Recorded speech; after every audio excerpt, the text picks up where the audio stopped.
नाज़रीन, हमें ज्वाइन किया है डॉक्टर करामुल हक मुमताज़ मेशदान हैं, लिखारी हैं। बहुत शुक्रिया डॉक्टर साहब। डॉक्टर साहब, पहले तो मैं आज जब देख रहा था और हम थोड़ी रिसर्च देख रहे थे तो मैंने ये कहा कि जी नए डिज़ाइन आ रहे हैं नोटों के, तो मैंने सोचा कि यार हम पुराने नोटों से काम चला लेंगे। अभी मैं देख रहा था कि एक 65 अफगानी का $1 आता है। खुदारा ये जितने जीनियस बैठे हुए हैं जो हमें विजन 25 देते थे, अब 28 दे रहे हैं अपने किबला हसन इकबाल साहब, ये तमाम जो जो जीनियस हैं ये क्या 65 रुपये पे अगर ले आएँ और भले से हमें नया नोट ना दें, तो एक तो मेरा ये आपसे थी, तो इसमें क्या है, इससे क्या हमारी मैशत छलांगे लगाना शुरू कर देगी डॉक्टर साहब? इसमें क्या हिकमत है? और फिर 20,000 के नोट की बात हो रही है, ये वैसे ही बेपरकी है डॉक्टर साहब। नहीं, शुक्रिया। वैसी 20,000 वाली तो खैर वाकई बेपरकी है, मगर इस वक्त की जो मनी इन सर्कुलेशन है वो 10.9 ट्रिलियन है। अब आप देखिए कि एक तरफ हम डिजिटाइजेशन की बातें कर रहे हैं और रोज़ ये बावर करवाने की कोशिश की जा रही है कि पाकिस्तान बड़ी तेज़ी से डिजिटाइजेशन की तरफ मूव करे इकॉनमी में, और दूसरी तरफ रियासत जो है वो नोट पे नोट प्रिंट किए चले जा रही है। और उसकी वजह से आपको पता है कि जो महंगे कर्जे लिए जाते हैं बैंकों से, फिर उसके ऊपर सूद की अदायगी में ही सारे टैक्सेस चले जाते हैं, और जो सूबों को भी हिस्सा दिया जाता है वो भी मज़ीद कर्जे लेकर, और आवाम के लिए तो फिर बहुत ही मुश्किलात पैदा हो जाती है, क्योंकि ये सूद भी मैं और आप ही अदा करते हैं अपने टैक्सों से। और इस वक्त बड़ी हैरानगी की बात ये है कि बजाय इसके कि हम अपनी एक्सपोर्ट लेड ग्रोथ की तरफ तवज्जो देते, हम ये बातें बस करते रहते हैं कि जी हमने उड़ान बना लिया है प्रोग्राम, इससे पहले हमने ये प्रोग्राम बनाया था, उससे पहले जैसे आपने कहा कि विजन्स की कमी नहीं है, मगर विजन्स का क्या फ़ायदा अगर वो सिर्फ पेपर पर ही रहें और कभी मटीरियलाइज ना हो सकें। मगर डॉक्टर साहब माफ़ी चाहता हूँ, ये विजन जो है ये हॉरर बन जाता है, हॉरर 25, हॉरर 30, ये विजन आवाम के लिए तो हॉरर ही है।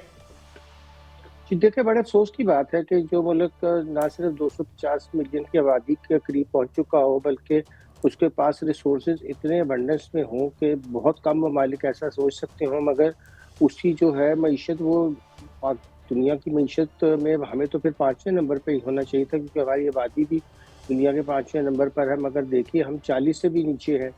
तो विजन अपनी जगह पर, मगर हकायक तो बाहर कैफ नहीं जुटलाए जा सकते हैं कि हम जितना ज़्यादा IMF के प्रोग्राम्स में रहेंगे, ये बिल्कुल मुमकिन नहीं है कि अच्छा हम डॉक्टर कोई साहब, भी एक और उड़ान बात कर फिर सकें। मैं मियाँ साहब आपको लेकिन डॉक्टर आप साहब बात कल कीजिएगा। मियाँ काबीना का इजलास साहब हुआ जिसमें ये मियाँ कहा गया। साहब एक बात कर लूँ मैं, ये 2000 ये जो बस इसके बाद आप ये बताइए कि 2028 में $60 बिलियन पे एक्सपोर्ट चली जाएगी, 2028 में हम IMF से को खुदा हाफिज कह देंगे। How realistic these claims are?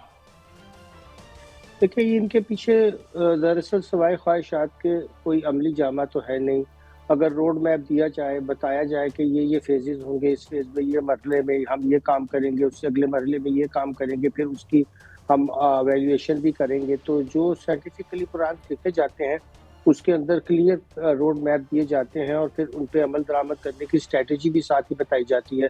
ये तो सिर्फ बातें हैं, इस तरह की बातें लिखने से आप चाहे उनको जितना मर्जी कागज़ों पे लिख लें, मगर पाकिस्तान के ज़मीनी हक़ाइक़ ऐसे नहीं हैं कि ये दावे पूरे होते हुए नज़र आएँ। जी मियाँ साहब।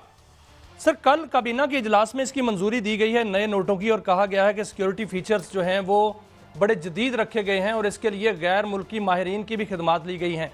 लेकिन इससे पहले ही जो सोशल मीडिया पर ये लीक हो जाता है डिज़ाइन, और उसमें जो है बांध बांध की बातें होती हैं कि सिक्योरिटी जो फीचर्स हैं उसमें नवाज शरीफ की भी तस्वीर होगी, सदर जरदारी की तस्वीर होगी, फिर कायदे आज़म की भी होगी, और फातिमा जना जो है उनकी भी तस्वीर होगी।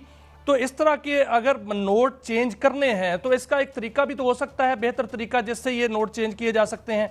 दूसरा, ये 100 रुपये का, 50, 500 का, 1000 का और 5000 का नोट जो है वो तब्दील किया जा रहा है। 5000 के नोट के बारे में बाकायदा तौर पर यह कहा जाता था कि ये रिश्वत का सबसे बड़ा जरिया है, इसको तो खत्म हो जाना चाहिए था, फिर इसको जदीद तरीके से लॉन्च किया जा रहा है।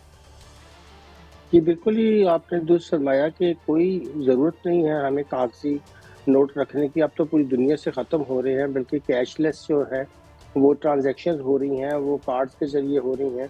और कुछ 2-3 ममालिक जहाँ से ये हम जिन्होंने कोई 25-30 साल पहले ही आपको पता है प्लास्टिक किस्म के नोट बना लिए थे, जिसमें कनाडा भी है, इंडिया भी है, और उसको भी वो ख़त्म कर रहे हैं।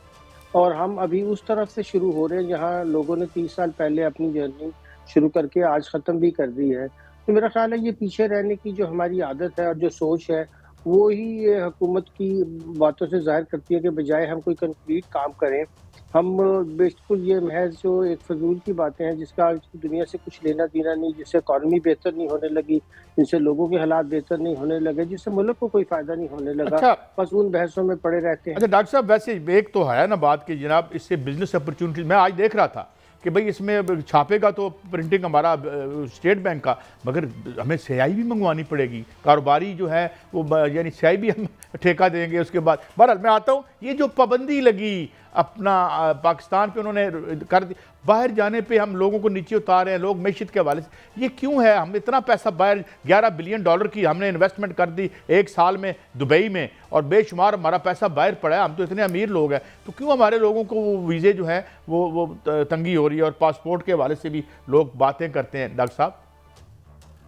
देखिए, जो इमेज किसी भी कंट्री का बनता है वो इस लिहाज से ही बनता है कि वो कैसे अपनी मईशत को और अपने लोगों को खुद फीड करता है। अब हम सारे बॉर्डर्स बंद कर लें तो क्या हमारा अपना नुकसान नहीं होगा? अगर हमसाया ममालिक के साथ हम कोशिश ना करें कि हम ट्रेड कर सकें तो फिर कहाँ ट्रेड करेंगे?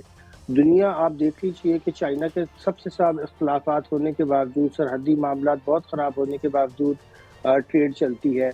और ट्रेड इतनी ज़्यादा हो गई है कि अब अगर आप देखें तो चाइना और इंडिया की ट्रेड जो है, वो तकरीबन जो चाइना और अमेरिका की ट्रेड होती थी उसके बराबर हो गई। 2 बड़े ममालिक जिनके यहाँ इतनी बड़ी पॉपुलेशन है, वो आपस में ट्रेड कर रहे हैं। पाकिस्तान ट्रेड ही नहीं करना चाहेगा तो फिर कैसे आगे बढ़ेगा? ये सारी बातें लेकिन डॉक्टर साहब देखें, जो अमेरिका है उसने पाकिस्तान पर तो वीज़ों पर पाबंदी लगा दी है, लेकिन भारत उसमें नहीं है।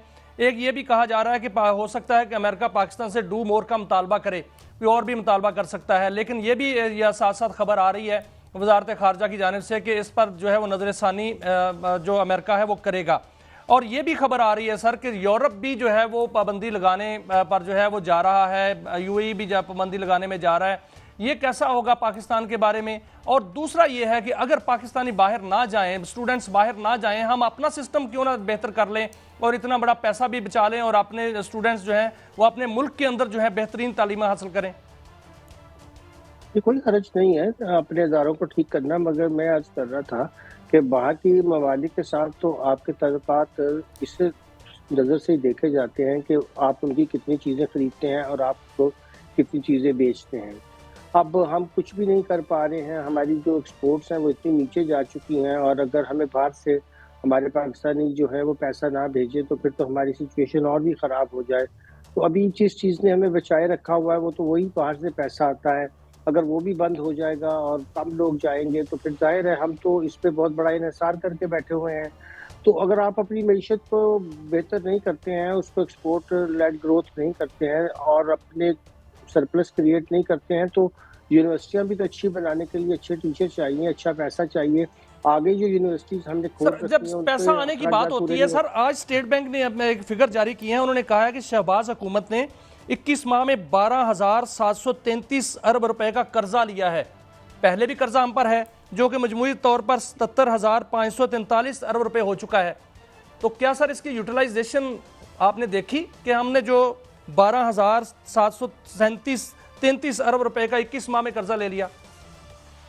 ये बिल्कुल देखिए, यूटिलाइजेशन इसकी मैं पहले भी कई दफ़ा अर्ज़ कर चुका और लिख भी चुका हूँ कि ये सारे का सारा हम एक समझिए डेट ट्रैप में है। पिछले सूद की अमाउंट देने के लिए और डेट सर्विस करने के लिए हम मज़ीद कर्जे लेते हैं। अगर इन कर्जों से इंफ्रास्ट्रक्चर बेहतर हो रहा होता, जैसे आपने फरमाया हेल्थ, एजुकेशन और कि हम अपने इदारे बेहतर कर रहे होते, तो फिर तो हम वाकई आगे चले जाते। मगर हम ये कर्जा महज पुराने कर्जे ही उतारने के लिए ले रहे हैं, और यही दरअसल पाकिस्तान का सबसे बहुत बड़ा शुक्रिया अलमिया है डॉक्टर कि इकराम उल हक साहब। 2-3 बातें डॉक्टर साहब ने हमें बताई। दुनिया में करेंसी खत्म की जा रही है, हम डिजिटलाइजेशन की बात कर रहे हैं, तो फिर हम नोटों की तरफ क्यों आ रहे हैं? अब यहाँ हमने प्रोग्राम किए, डॉक्टर खाकान नजीब हैं, डॉक्टर इकराम उल हक हैं, ये कह रहे हैं कि हाँ जी डिजिटाइजेशन करें, और फिर ये, मगर ज़ाहिर है फिर कुछ टेको शेको का मामला अल्लाह जाने क्या है, हमें नहीं पता।